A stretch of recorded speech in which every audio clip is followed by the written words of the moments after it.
पुरुषोत्तमम। परम दयाल पुण्यपुथी में एक जगह पे बता रहे हैं कि इस जगत की स्थिति को जागतिक जगत के उदाहरण लेकर के आध्यात्मिक जगत की बात को आसानी से समझाया जा सकता है। ठाकुर जी कह रहे हैं एक बार पेट, हाथ, पैर और ये शरीर सब में आपस में लड़ाई हो गई।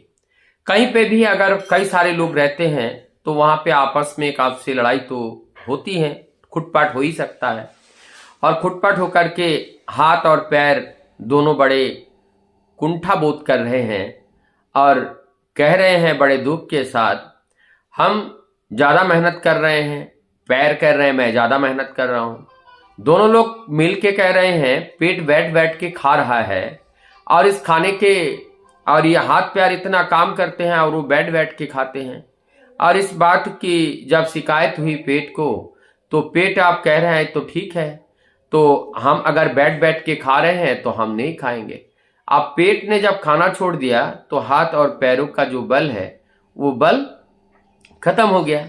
तो जब खत्म हो गया फिर हाथ और पैर दोनों हाथ जोड़कर रोने लगे कि भाई मुझे बचा लो, आप जैसे चल रहे थे वैसे चलने दो, हम लोगों ने गलत समझ लिया। तो यही बात है, ये जो जागतिक जगत है, जो भौतिक जगत है, ये जगत में दिखने में लगता है कि मैं कर रहा हूं, हमारा शरीर कर रहा है, हमारा और तुम्हारा कुछ नहीं होता है। इसके पीछे जो शक्ति है वो शक्ति परमपिता का है, वो पुरुषोत्तम का है, वो निराकार, वो सत्ता, वो शक्तिधारी का है और वो पता नहीं चलता है। उन्हीं के शक्ति से ये जीवन चल रहा है। यदि इस जीवन को रक्षा करना चाहते हो, जीवन को ठीक करना चाहते हो, तो इसमें एक ही मात्र रास्ता है कि उस निराकार जो सत्य स्वरूप है, हर वस्तु में उस स्वरूप का दर्शन करना पड़ेगा, स्वरूप को जानना पड़ेगा, स्वरूप को समझना पड़ेगा।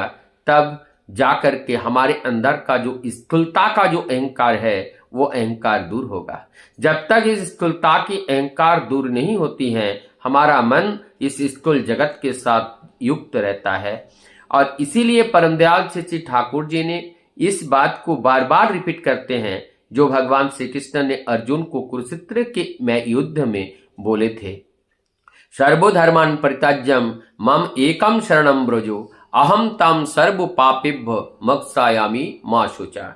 तो ये जो धर्म के नाम पर जो जागतिक वस्तु को जिसके साथ आपने बंधुत्व बनाया, मित्रता बनाया, जो बंधन आपने बनाया है, कहते हैं कि ये बंधन स्थायी बंधन नहीं है। और जो स्थायी बंधन नहीं है, जो क्षणिक बंधन है, तो इसीलिए यहाँ पे सुख भी क्षणिक है।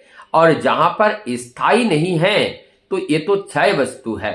तो क्षय वस्तु के साथ अगर हम बंधन मजबूत करेंगे तो हमें दुख ही मिलेगा, क्योंकि हम अमरत्व के संतान हैं, हम परमपिता के संतान हैं, हम अमरत्व को प्राप्त करना चाहते हैं। इसीलिए अमरत्व का जहां मरण नहीं है और उन्हीं के साथ हमारा संगत करना पड़ेगा, उन्हीं के साथ हमारा बंधन को बांधना पड़ेगा और इस जागतिक जगत के बंधन को ढीला करना पड़ेगा। ऐसे जब करते हैं तो जागतिक जगत के वस्तु खोने पर हमें दुख नहीं दे पाती है। और यही दुख का कारण होता है कि हम जागतिक जगत के वस्तुओं के साथ अपने बंधन को मजबूत बना करके रखते हैं। और इस बंधन को तोड़ने के लिए एक बंधन उस परम पुरुष के साथ मजबूत करके बांधना पड़ेगा।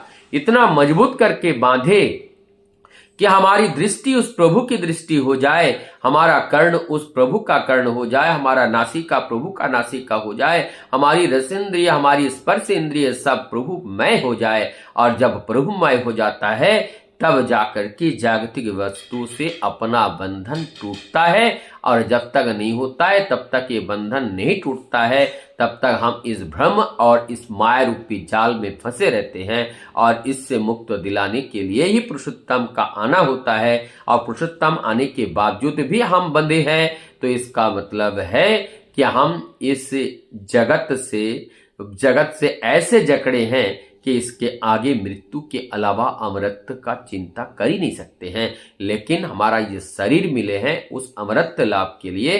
तो आइए वस्तुतः जिस चीज के लिए इस देह को मिले हैं उस कार्य में हम अपने आप को संलिप्त करें।